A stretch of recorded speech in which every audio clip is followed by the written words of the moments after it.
I close, as promised, with a special comment on the debt deal. Our government has now given up the concept of right and wrong. We have in this deal declared that we hold these truths to be self-evident, that all political incumbents are created equal, that they are endowed by their creator with certain unalienable rights, that among these are renomination, re-election, and the pursuit of hypocrisy.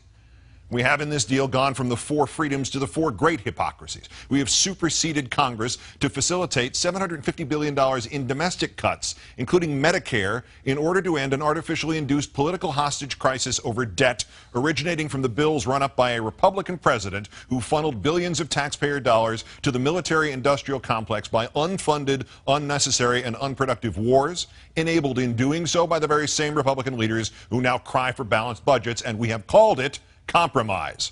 And those who defend it have called it a credit to a pragmatic president who wins some sort of political points, because having stood for almost nothing here, he gave away almost nothing for which he stood. It would be comical if it were not tragic. Either way, it is a signal moment in our history in which both parties have agreed and codified that the political structure of this nation shall now be based entirely on hypocrisy and political self-perpetuation. Let us start with the first of the great hypocrisies, the committee. The Republican dogs can run back to their corporate masters and say they have forced $1.5 trillion in cuts and palmed off the responsibility for them on this nonsensical super Congress committee.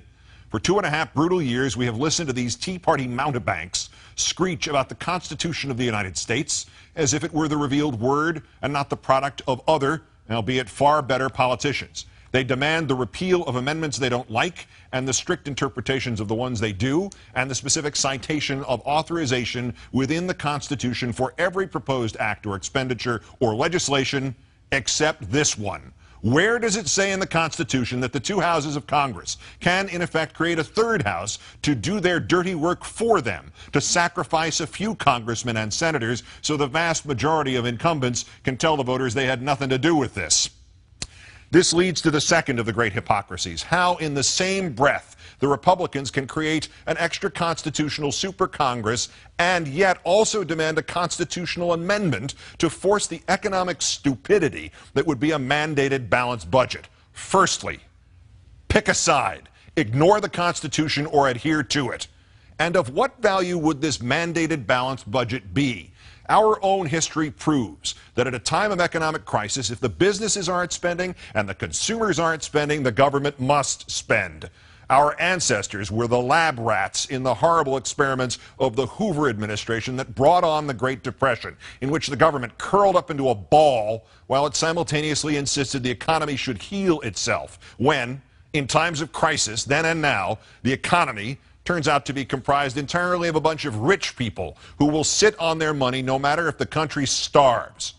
Forgotten in the Republican voodoo dance, dressed in the skins of the mythical balanced budget, triumphant over the severed head of short-term retrenchment that they can hold up to their moronic followers, are the long-term implications of the mandated balanced budget. What happens if there's ever another war, or another terrorist attack, or another natural disaster, or any other emergency that requires a government to spend $1 more than it has?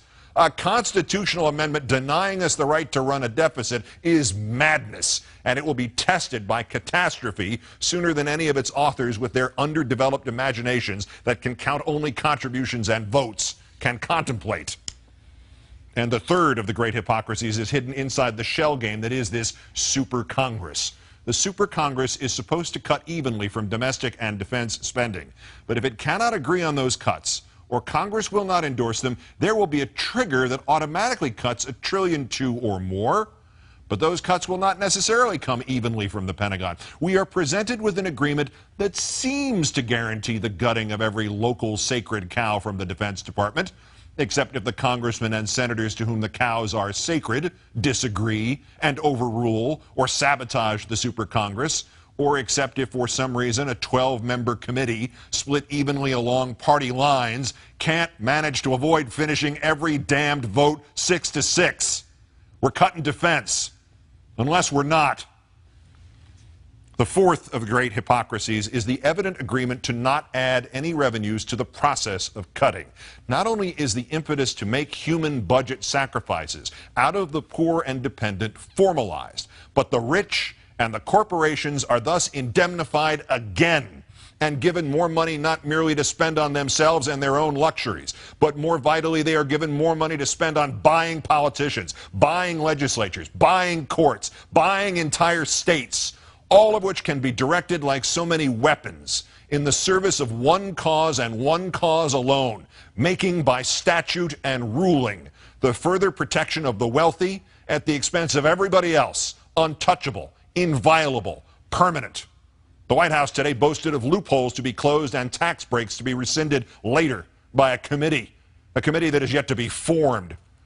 There are no new taxes except the stealth ones enacted on 99 out of 100 Americans by this evil transaction. Every dollar cut from the safety net is another dollar added to the citizen's cost for education, for security, for health, for life itself. It is another dollar he can't spend on making a better life for himself, or at least his children. It is another dollar he must spend instead on simply keeping himself alive. Where is the outrage over these great hypocrisies? Do you expect it to come from a corrupt and corrupted media for whom access is of greater importance than criticizing the failure of a political party or defending those who don't buy newspapers or can't leap website paywalls or could not afford cable TV? Do you expect it to come from a cynical and manipulative political structure? Do you expect it from those elected officials who no longer know anything of government or governance, but only perceive how to get elected or how to pose in front of a camera and pretend to be leaders? Do you expect it from politicians themselves who will merely calculate whether or not it's right based on whether or not it will get them more contributions? Do you expect it will come from the great middle ground of this country, with a population obsessed with entertainment, video games, social media, sports, and trivia? Where is the outrage to come from? From you. It will do no good to wait for the politicians to suddenly atone for their sins. They're too busy trying to keep their jobs to do their jobs. It will do no good to wait for the media to suddenly remember its origins as the free press, the watchdog of democracy envisioned by Jefferson. They are too busy trying to get exclusive details about exactly how the bank robbers emptied the public's pockets to give a damn about telling anybody what they looked like or which way they went. It will do no good to wait for the apolitical public to get a clue. They can't hear the clue through all the chatter and scandal and diversion and delusion and illusion. The betrayal of what this nation is supposed to be about did not begin with this deal, and it surely will not end with this deal. There is a tide pushing back the rights of each of us, and it has been artificially induced by union bashing and the sowing of hatreds and fears, and now this ever more institutionalized economic battering of the average American. It will continue and it will crush us, because those who created it are organized and unified and hell-bent. And the only response is to be organized and unified and hell-bent in return. We must find again the energy and the purpose of the 1960s and early 1970s, and we must protest this deal and all the goddamn deals to come in the streets. We must arise non-violently but insistently. General strikes, boycotts, protests, sit-ins, non-cooperation, takeovers. But modern versions of that resistance, facilitated and amplified by a weapon our predecessors did not have, the glory that is instantaneous communication. It is from an old and almost cliched motion picture that the wisdom comes. First, you've got to get mad. I cannot say to you, meet here or there at this hour or that one, and we'll peacefully break the back of government that now exists merely to get its functionaries reelected. But I can say that the time is coming when the window for us to restore the control of our government to ourselves will close, and we had damn well better act before then. Because this deal is more than a tipping point in which the government goes from defending the safety net to gutting it. This is wrong.